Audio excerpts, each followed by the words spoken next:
Hi everyone, and welcome to today's video. Today we are going to be trying out the new KKW Trio. This is a concealing, baking, brightening trio for the under eye area, specifically for the under eye area. So that is why I went ahead and I purchased it, and we are going to be testing it out. We're going to see exactly what kind of coverage I get, exactly how it works for an everyday person. Someone that obviously does not have the perfect under eye area. We are going to see exactly how this wears throughout an entire 8-hour day. So we're going to start off with some basic information on all three products. The first one is this one right here. This is the concealer. It comes in 16 different shades. It retails for $18 US. It has a shelf life of 12 months and you get 0.162 ounces worth of product, which is definitely not a lot of product, especially for the price. Just to compare it to something really quickly, the Tarte Shape Tape, for example, you get 0.3381 fluid ounces worth of product, and this is only $9 more. So for $9 more, you get double the amount that you would with this one. The description of this concealer states that it is a full coverage liquid concealer that has an ultra hydrating, creamy consistency. The formula is supposed to be perfect for correcting and highlighting, and it is also supposed to be perfect for everyday use. You can use it alone or you can use it in conjunction with their baking powder and their brightening powder. Next is the baking powder. This one retails for $18 US. It comes in 4 different shades. I grabbed the shade 3 to try out today. Oh, and with the concealer, I have the shade 8 that I'm going to be using for today's review. Back to the baking powder. It has a shelf life of 12 months, so the same as the concealer.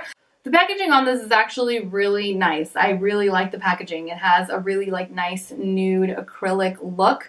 And it also has a little sifter along the front here, which I don't know, it might make it a little bit hard to grab a decent amount in order to bake. And I don't think that this is enough for baking the under eye area. I mean, if you really are someone who bakes, I don't necessarily like to do it. I'll do it today so that I'm using the products correctly, and that way I wear them the way that they are meant to be worn. But if you really are truly someone that bakes every single day, this is not going to last you very long. This is quite a small amount. So as for the description of the baking powder, it is a silky pressed powder that is infused with fine brightening pearls, which is supposed to add radiance under the eyes, and it's going to help to create a fresh and awakened look. So it sounds like it's kind of like the Laura Mercier Secret Brightening Powder. Like it too has like that brightening effect that's supposed to brighten the under eye area.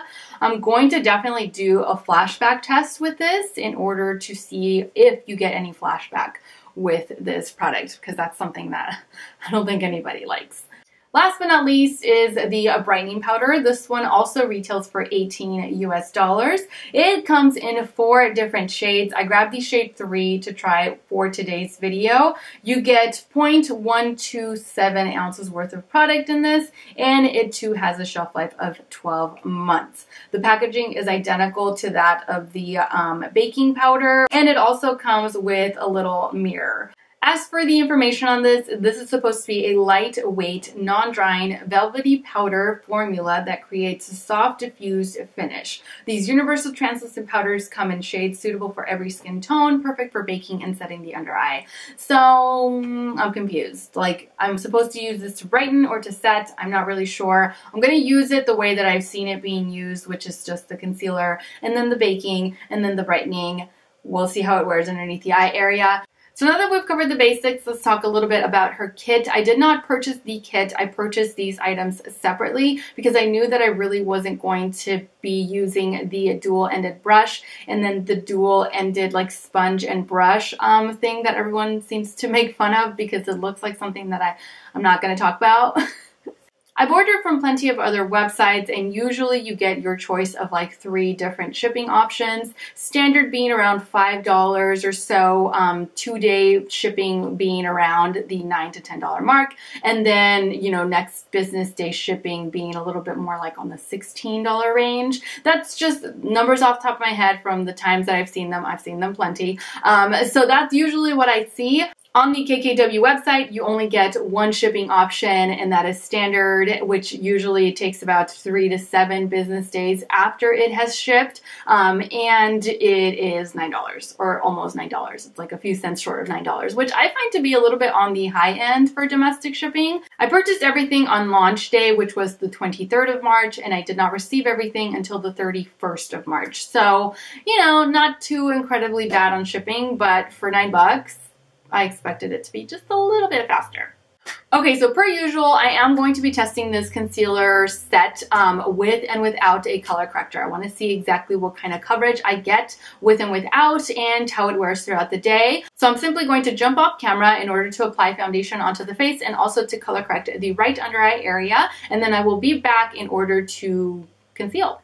Okay, so now I am back with color corrector on and foundation on the entire face as well. In case you're interested in what I used my Becca Under Eye Brightening Corrector on this under eye area. This one is in the shade medium to deep. And as foundation, I used the new Flower Light Illusion foundation. This one has been a favorite of mine lately. And this one is in the shade Classic Tan. Okay, so now we can get started. I just watched Mario's tutorial on how he does it on Kim Kardashian herself, how he uses the trio. So that's exactly how I'm going to use it today. He uses, of course, the concealer first, and then he bakes, and then he highlights with this brightening powder. So that is what I'm going to be doing, and that's in the order that I'm going to be doing it in today. As far as how I'm going to apply it, he just applies it directly onto the under eye area in kind of like a triangular shape, and then he blends it out. You are supposed to be able to build this concealer up in order to get better coverage. So that is what I'm going to be doing in case I need more coverage. So I'm going to start off with this right under eye area. So the applicator is quite tiny. Itself is quite small. The actual doe foot applicator is pretty small as well, and it's flat on both sides. So I really like these applicators, the ones that are flat on both sides, because I feel like you don't have to keep going back in for more product. You just apply some from one side and then apply the rest from the other. I don't know. I like that. So like I said, I'm going to start off with this right side, and I'm just going to apply it here. Now I'm going to blend it out with my damp beauty blender. So it is creamy. It's a creamy concealer for sure. And it is blending out quite nicely, actually. Okay, and I like the coverage that I'm getting. All right, it's nice. I do still see my dark circles peeking through here though. So I'm going to add a little bit more there. I feel like I always have to add more to this inner corner of mine. It built up quite nicely, and it blended out easily. Sometimes you find concealers that you apply the first layer and it looks really nice, but perhaps you don't have enough coverage. And so you go in with a little bit more and then it completely moves everything underneath and it does not build up at all. So that is why I'm mentioning that it does build up nicely, because in case you do need it, it doesn't seem to move anything underneath. Okay, so I'm getting really good coverage on this side, which I really, really like. Now moving on to the left side. Going to be applying it here. Okay, definitely not getting as much coverage, so I'm going to build it up on this side as well.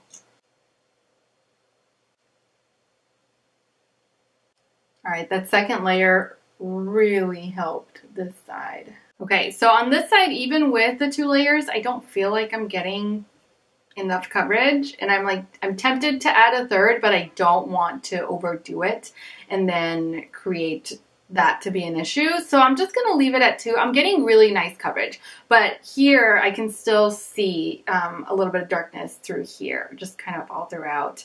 Whereas here I see just a tiny bit of darkness maybe here, but you can't really notice it, and most of this outer darkness is pretty much completely concealed at this point. So far, definitely preferring it with a color corrector underneath. However, the baking powder is supposed to help brighten, and we also have the brightening powder, so maybe that will help this side, you know, make it not appear as dark. So we're going to move on to the baking powder now.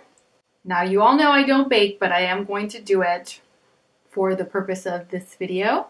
So I'm gonna look face down, look up, and apply this under the under eye area. You see, and this would be a really nice setting powder. I like the way that this is setting the under eye area. Okay, now I've already had to pour like 3 times into this lid, so I'm already going through quite a bit of powder in order to bake. We'll see how this wears. As far as the powder itself, it is super soft. Just super, super, super silky soft. So that's a plus. But I hate baking because it makes my under eye area appear so dry, like it's just crying out for water. Okay, now that I'm done baking, I'm going to just try to take this powder off of my face.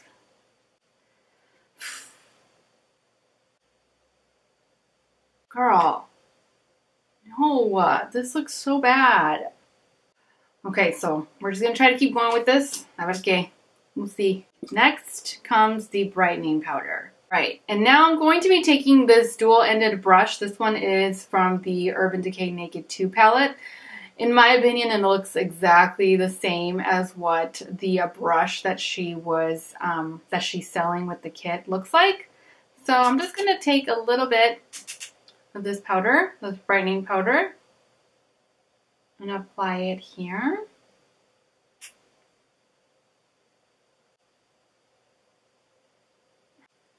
I'm pretty disappointed with the set. If you look underneath the eyes right now, like it feels super soft, and I think that brightening powder did help like to brighten a little bit, but I'm gonna zoom you all in so that you can see exactly what is happening underneath the eyes.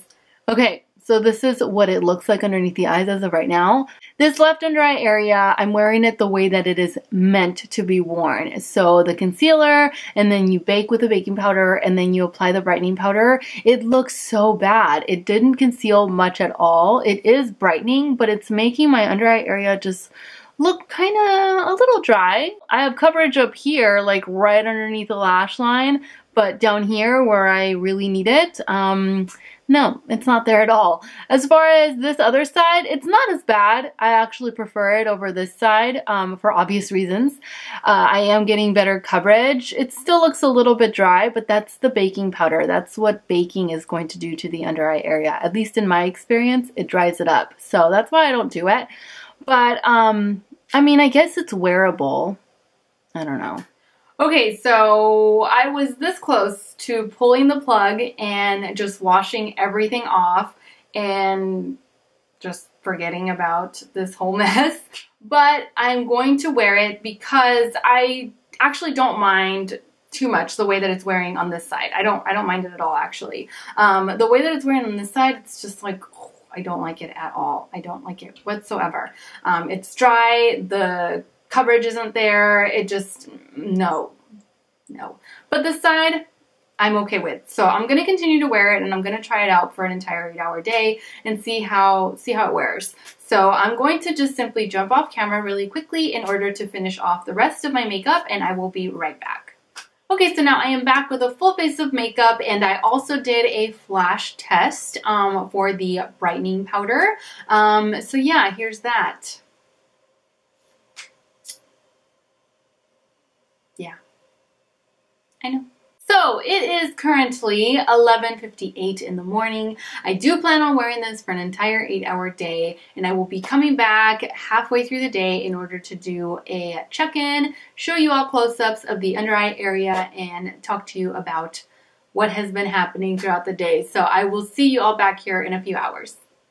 Okay, so now I am back for my midday check-in. It is currently 3:09 in the afternoon. So I've had this concealer on, or this trio rather, on for a good 4 hours now. Before I jump into giving you all my midday opinion, I am going to zoom you all in so that you can take a better look at the under eye area after 4 hours of wear. Okay, so this is what the concealer looks like underneath the eye area after 4 hours. As you can see, nothing is separating and everything is actually staying in place, which I'm very, very, very surprised by. Even though it feels really soft underneath the eye area, it does feel a little, I guess, heavy. And it's probably because I have 4 layers of something on here and I have 3 layers of something over here. So other than that though, I'm actually pretty surprised. So that is all that I have for right now. As you can see, the concealer, it looks the same as it did earlier. I'm actually very surprised that it has not settled into any of my lines. It has not broken up. It still looks the same way as it did earlier. We'll see how we finish off the day though. So I do plan on finishing off my day at around 7 o'clock in order to give this concealer a good solid 8 hours worth of wear and see how it continues to wear throughout the day. So I will see you all back here at the end of the night for my final thoughts. Okay, so now I am back with my final check-in. It is currently 7:14, so I've had this whole trio for a good solid 8 hours. Now, before I get into my overall opinion of these products, I'm going to zoom you all in so that you can get a better look at the under eye area after 8 hours of wear. Okay, so this is what the under eye area looks like. As you can tell, it's pretty unchanged from earlier. I don't really see the product breaking up on me or, you know, settling into any of my lines on this side at all, really. It still feels really smooth underneath the eye area. This side, I feel like it did settle into some of my lines right up here along the top. But other than that, it doesn't really seem to have changed from my midday check-in. So in conclusion, I don't know how I feel about these products because I'm not a fan of them as a 1, 2, 3 process or like a 1, 2, 3 step thing. I don't like the way that they wear together. When I was applying the concealer, I felt like I was getting really good coverage, and when I blended it out and built it up, it was really, really nice underneath the eyes. I didn't see a creasing on me right away or anything like that. Once I started to bake, that's when I saw the issues with this baking powder. When I was first applying it, it was a light layer that I started off with, and that looked pretty, like it looked good, but once I actually baked, so you know, built up the powder underneath the eyes and then swept it away with a brush, it's just no. And then the brightening powder, I feel like this is just a waste because it's just kind of like, it creates like this white cast underneath the eyes, which, I mean, if you're into that, then that's yeah, you definitely want this in your life because it does create such a bright white cast. But for me, it just, no, it didn't do anything other than make the under eye area appear a lot more gray and a lot more drying. So this definitely is a no for me. The baking powder, I feel, you know, I am going to retry this, but I'm going to do it my way. So I'm not going to do it the 1, 2, 3 step process that like Mario does on Kim Kardashian. That's definitely not what I'm going to try it as. I'm going to actually try it the Sarah way, which would just be with some color corrector, concealer, and a little bit of powder. And I'm going to see how it wears that way. Let me know if you all want me to show you, so if you all want me to film it, to see if I get a better result that way. So I would just wear it on both sides with the color corrector, the concealer, and a little bit of this powder or a little bit of my RCMA. Maybe that's what I'll do, is I'll test one side with this powder, the other side with the RCMA, and see how it wears throughout the day that way. I don't feel like it was a bad concealer. It gave me really good coverage to begin with, and I'm just so disappointed with what everything else did on top of it. So yeah, those are my thoughts for now, and I think that's all I have. So thank you all so much for watching. I truly hope that you enjoyed this video review and that you found it helpful. Don't forget to subscribe to my channel so that you don't miss out on future product reviews, makeup tutorials, and beauty-related videos. And also don't forget to follow me on all of my other social media platforms. I'm All Beauty by Sarah with an H on Instagram and All Beauty by Sarah without the H on Snapchat and Twitter. As always, take care, and I will see you all in my next video. Mwah! Bye.